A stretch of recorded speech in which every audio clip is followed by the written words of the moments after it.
So you've finally decided to embark on the task of climbing the highest mountain in Africa. Congratulations.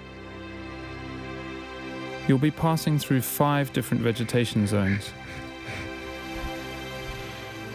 Temperatures can range from a blazing 40 degrees Celsius at the bottom to a freezing -20 at the top. It's important to pack clothes for all the different climate changes you will experience on the mountain. You need to be well prepared for your expedition, and it can be a bit daunting making sure you have all the right clothing and equipment. But don't worry. We are here to give you a comprehensive rundown. First off, you'll need a pair of shorts, t-shirts, a hat, polarized sunglasses, a day pack, water bottles. You'll need at least 3 of these, as you'll be drinking about 3 liters of water a day on the mountain. High-factor sun cream, thermals, both long johns and a thermal top, thick warm hiking socks, ski pants, hiking boots. Make sure these are a good fit and have been worn in at least once. Rain jacket, a warm fleece, a scarf or buff, a beanie, ski jacket, thick warm gloves, hiking poles. These are not essential, but preferred with a lot of our clients when climbing both up and back down the mountain. A headlamp with spare batteries. This is essential for nighttime at the camps, as well as on the last leg of the climb when you start climbing at midnight. Now let's take a look at the basic equipment you'll need to be carrying.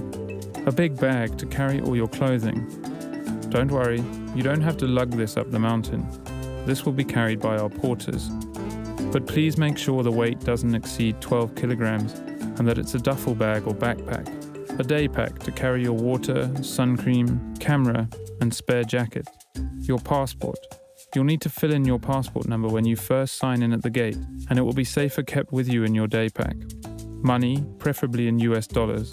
This is to tip the porters at the end of your climb if you feel they've done a good job. A basic medical aid kit. A towel. A toiletry bag. Toilet paper. A book for some light reading at the end of a long day of climbing. And finally, a camera. You'll want to make sure you get at least a few pics to prove to friends and family back home that you climbed the highest freestanding mountain in the world. Spare batteries are always a good idea to get that final epic picture of you standing on the roof of Africa. And that's it. All other equipment needed for the climb is supplied by us. You should now be well prepared for a safe and incredible journey with us, up to the roof of Africa.